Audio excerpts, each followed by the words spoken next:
70 దాటాక స్వాతంత్రాన్ని కోల్పోయే 7 కారణాలు. 70 ఏళ్ళు వచ్చిన తర్వాత జీవితంలో చాలా విషయాలు మారతాయి.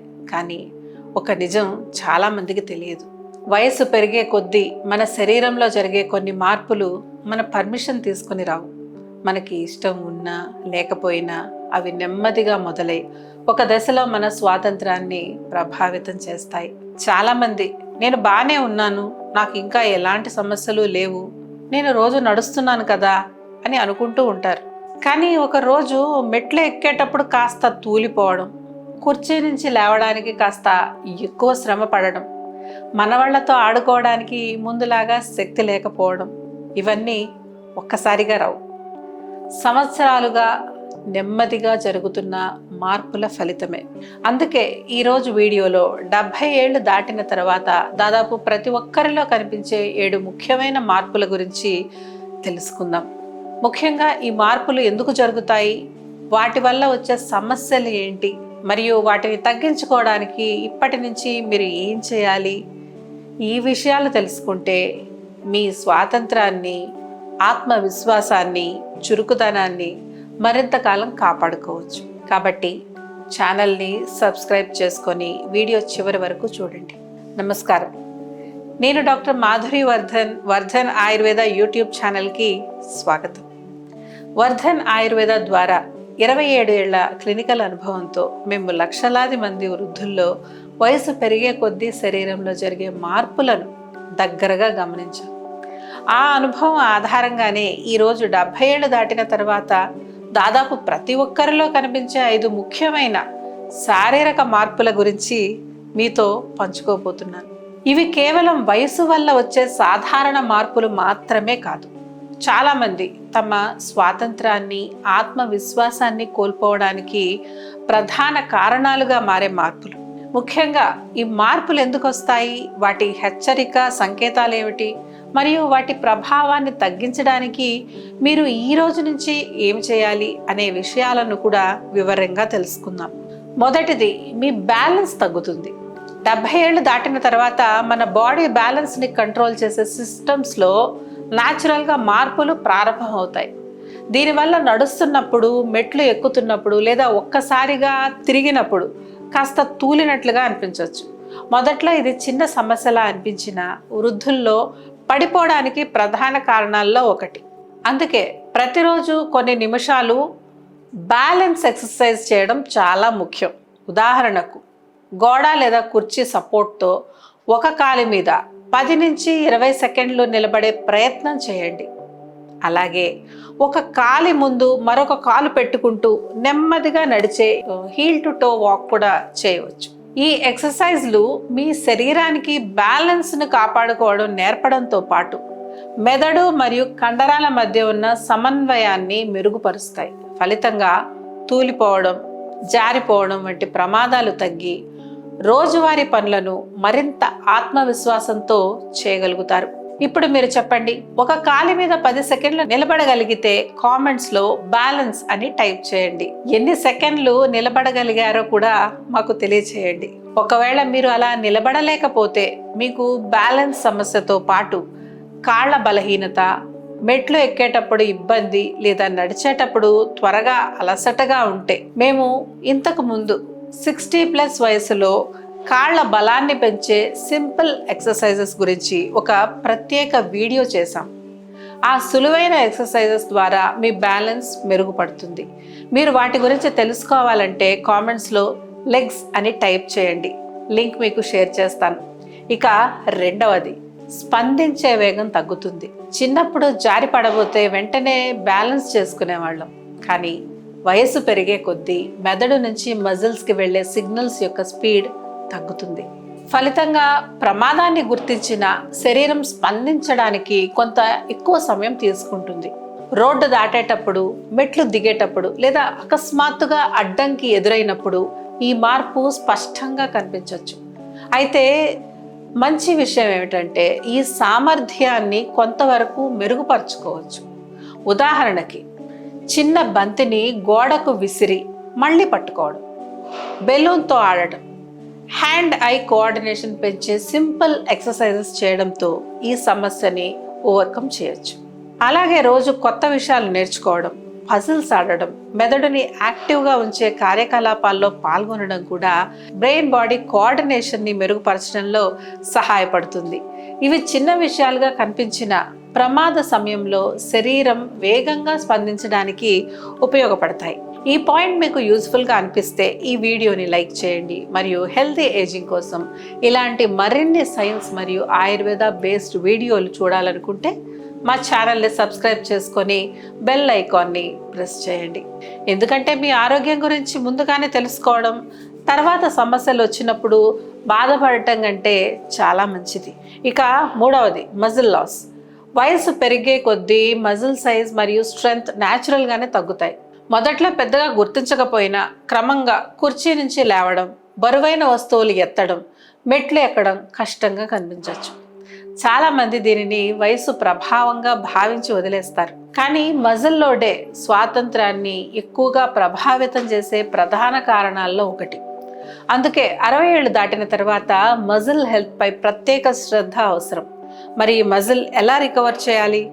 అందుకే మజిల్స్ ఎందుకు కరిగిపోతాయి, వాటిని మళ్ళీ బలంగా చేసుకోవడానికి ఏ ఫుడ్స్, ఏ ఎక్సర్సైజెస్ ఉపయోగపడతాయి అనే విషయాలపై మేము ఇంతకు ముందే ఒక పూర్తి వీడియో చేసాం.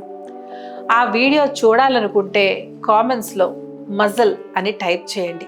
ఆ వీడియో లింక్ నేను మీకు షేర్ చేస్తాను.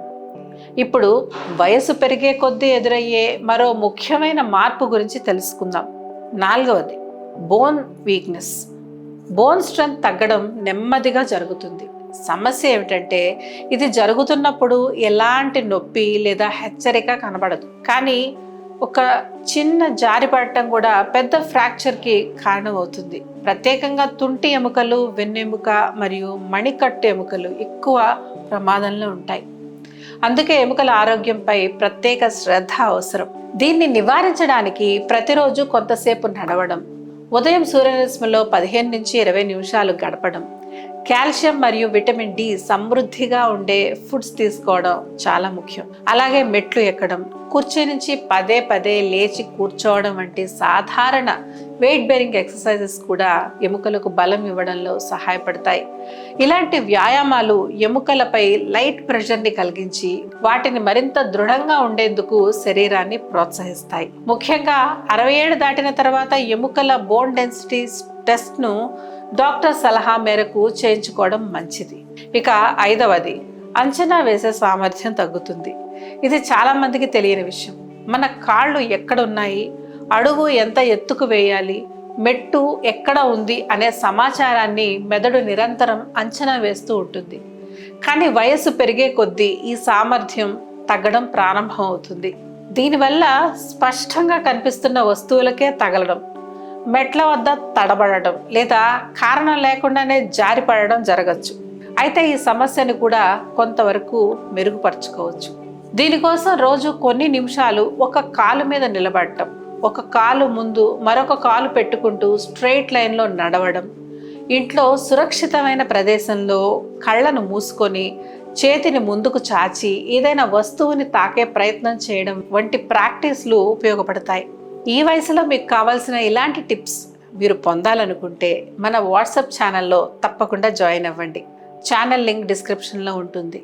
యూట్యూబ్లో వీడియో వచ్చే వరకు వేచి ఉండాల్సిన అవసరం లేకుండా ముందుగానే ఉపయోగకరమైన హెల్తీ సమాచారం మీ మొబైల్కి చేరుతుంది. ఇక 6వది సెల్ఫ్ ప్రొటెక్షన్ సామర్థ్యం తగ్గుతుంది. యవ్వనంలో బ్యాలెన్స్ తప్పినా వెంటనే చేతిని ముందుకు పెట్టి లేదా కాలు మార్చి మనల్ని మనం కాపాడుకుంటాం.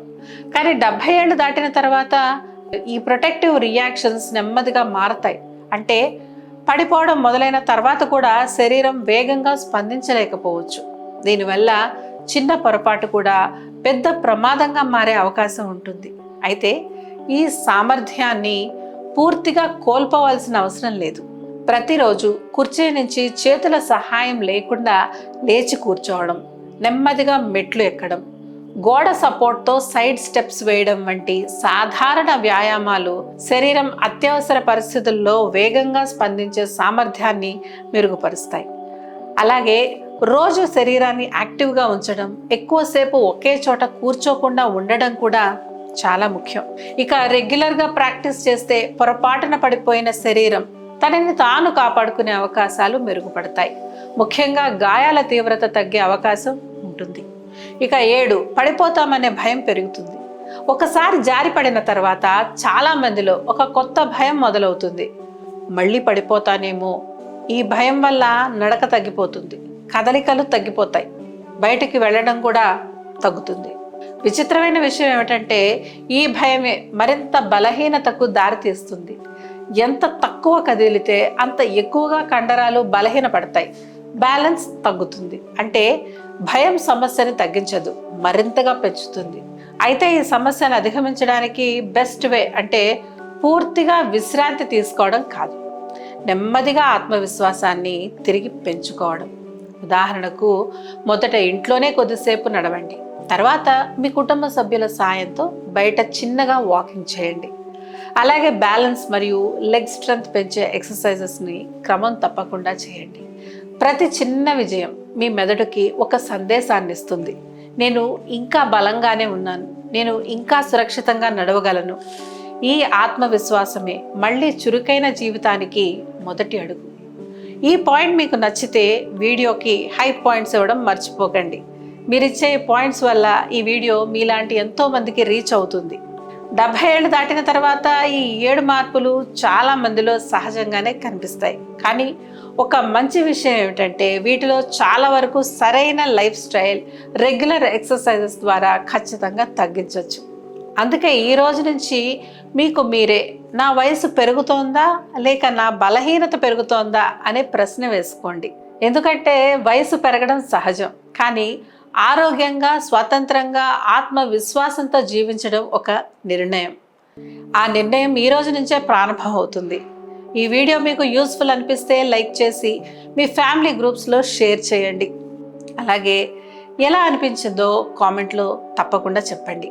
ఒకవేళ ఈ వయసులో ఏదైనా ఆరోగ్య సమస్య మిమ్మల్ని ఇబ్బంది పెడితే ఆయుర్వేదాన్ని ఎంచుకోమని నేను చెప్తాను. ఎందుకంటే ఆయుర్వేదం మీ సమస్యను మూలాల నుంచి తొలగిస్తుంది, అలాగే ఎటువంటి సైడ్ ఎఫెక్ట్స్ ఉండవు. కాబట్టి మీ దగ్గరలో ఉన్న ఆయుర్వేద డాక్టర్ని కలవండి, లేదా వర్ధన ఆయుర్వేదాన్ని సంప్రదించండి. ఎందుకంటే మేము ఆయుర్వేద చికిత్సతో 27 సంవత్సరాలుగా 7 లక్షల మందికి వెన్ను, కీళ్ళు, క్యాన్సర్ వంటి అనేక రకాల సమస్యలకు చికిత్స చేసి మెరుగైన ఫలితాలను అందిస్తున్నాం. అంతేకాకుండా 4 లక్షల స్పైన్ సర్జరీలు మరియు 1 లక్ష కీళ్ల సర్జరీలను నివారించగలిగాం. ఆంధ్రప్రదేశ్, తెలంగాణ 2 రాష్ట్రాల్లో మాకు 5 బ్రాంచెస్ ఉన్నాయి. వాటిలో అత్యంత అనుభవజ్ఞులైన డాక్టర్లు, సిబ్బంది నిత్యం ఎంతో మంది పేషెంట్స్కి సేవలు అందిస్తున్నారు. ఇక్కడ మేము అందించే వైద్యంలో ఎటువంటి సైడ్ ఎఫెక్ట్స్ ఉండవని దృఢంగా చెప్పగలం. మా వైద్యం 100% ప్రకృతి సిద్ధమైంది.